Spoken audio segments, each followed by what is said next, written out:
नमस्कार. अशाच रेसिपीमध्ये तुम्हाला सर्वांचं स्वागत आहे. आज आपण फ्लावरचे पराठे कसे करायचे त्याचा व्हिडिओ बघणार आहे. 2-3 दिवसापूर्वी आपण कोबीचे पराठे बघितले. आज फ्लावरचे स्टफिंगचे पराठे कसे करायचे त्याचा व्हिडिओ बघणार आहे. हे 2 फ्लावरचे गड्डे घेतलेले आहेत.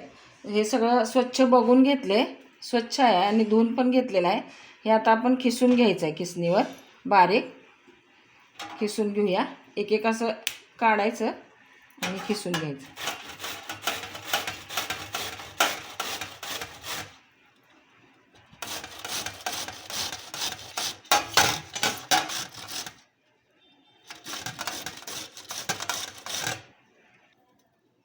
खिसून झालेला आहे फ्लावर असा.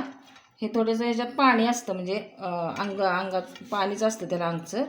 मग त्याच्यासाठी आपल्याला ह्याच्यात शेव घालायचे. थोडीशी एक अर्धी वाटी शेव घेतल्या. ह्याच्यात फुटाण्याची डाळ बारीक करून घातली तरी चालते किंवा डाळीचं पीठ भाजून घातलं तरी चालते. माझ्याकडे शेव होती म्हणून मी शेव घातलेली आहे. तिखट घालायचं 1 चमचाभर. तिखट तुमच्या आवडीनुसार घाला, कमी जास्त. मीठ चवीनुसार. कोथिंबीर आणि थोडासा लिंबाचा रस, कारण उग्र वास येतो खूप फ्लावरला म्हणून. किंवा आमचूर पावडर घातली तरी चालते.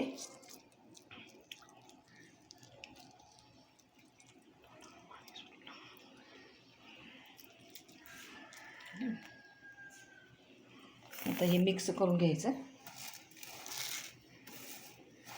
हे असं स्टफिंगचं करून ठेवायचं नाही, लगेच लाटून घ्यायचं. मी कणिक मळून ठेवलेली आहे आधीच भिजायला. आपल्या साध्या चपातीच्या कणकीचे सुद्धा करायचे. काय वेगळे काय मळायची गरज नाही. चपातीला कणिक आपण मळतो त्याच कणकीचे आपण ही पराठे करणार आहे. असं एकसारखं मिक्स करून घ्यायचं.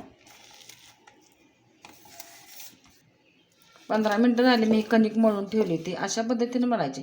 फार घट्ट नाही आणि फार मऊ नाही. त्यात आपल्याला स्टफिंग घालायचं आहे, त्यामुळे फार मऊ चालणार नाही आणि कठीण पण चालणार नाही. घट्ट केली तर मग त्यातलं सरकणार नाही, स्टफिंग मध्येच राहील. तर ह्यातला एक गोळा घेऊया. हे असा गोळा घ्यायचा. थोडासा कोरड्या पिठात भिजवून घेते मी.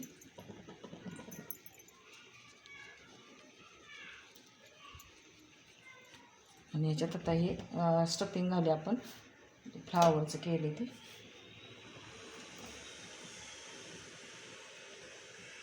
फार दाबून करायचं नाही, नाहीतर पसरणार नाही. पूर्णासारखं नाही करायचं, जर असं हेच करून घालायचं सुट्टं सुट्टं, म्हणजे लाटताना पसरेल. हे असं भरून घ्यायचं.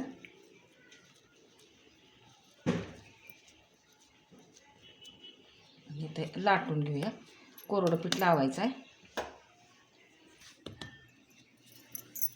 शिस्तीत असं थोडं लाटून घ्यायचं या पद्धतीनं.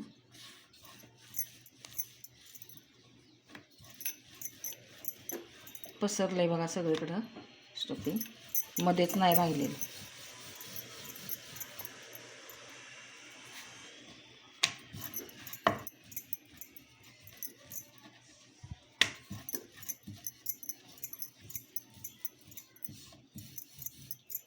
ते भाजून घेऊया. झालं लाटून.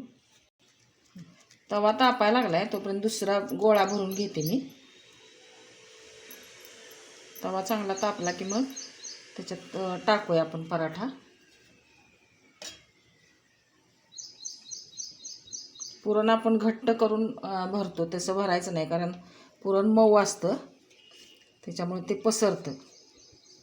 हे असंच जरासं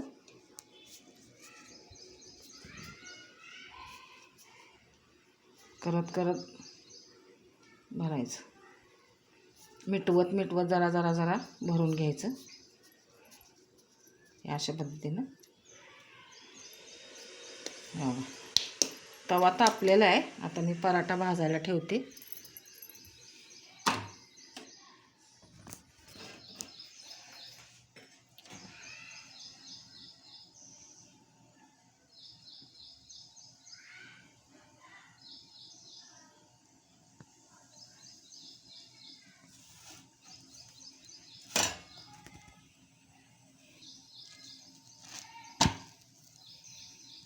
तेल लावूया. खरपूस भाजून घ्यायचा.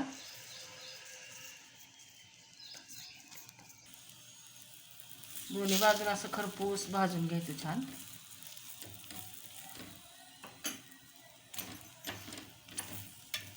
हा फुगणार नाही आहे कारण आपलं फ्लावरचं जर असं क्रंच त्याला हे होणार, बाहेर येणार. चांगला एक सारखा असा भाजून घ्यायचा दाबून दाबून.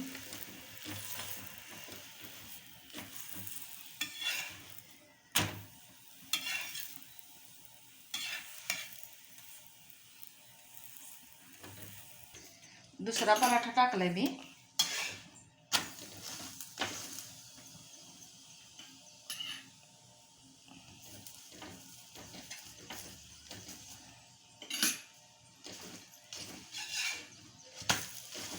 असे चांगले खरपूस भाजायचे म्हणजे छान लागते. गरम गरम तर छानच लागते. तुपाबरोबर खाल्लं तरी चालेल किंवा दही, सॉस. आता हल्ली सॉसच फार आवडतं मुलांना. फ्लावरची भाजी किंवा फ्लावर आवडत नसेल तर अशा पद्धतीने जर मुलांना टिफिनला सुद्धा दिलं तर चालतंय करून. हे भाजून झालेलं आहे, आता काढून घेते. हे आपले फ्लावरचे पराठे तयार झालेत बघा. एकदम असे मऊ छान झालेत. एक 5-6 झाले तेवढ्या फ्लावरच्या स्टफिंगमध्ये. अशा पद्धतीने तुम्ही त्याच्यावर आता तुपाची धार घालूया. तुम्ही दह्याबरोबर पण खाऊ शकता किंवा अशी साजूक तुपाची धार घालायची आणि सॉस बरोबर किंवा दह्याबरोबर खायचं. अशा पद्धतीने तुम्ही फ्लावरचे पराठे करून बघा. व्हिडिओ आवडला तर लाईक करा, शेअर करा, सबस्क्राईब करा. बेल आयकॉन दाबायला विसरू नका. परत भेटूया असंच एखाद्या छानशा व्हिडिओबरोबर. तोपर्यंत धन्यवाद.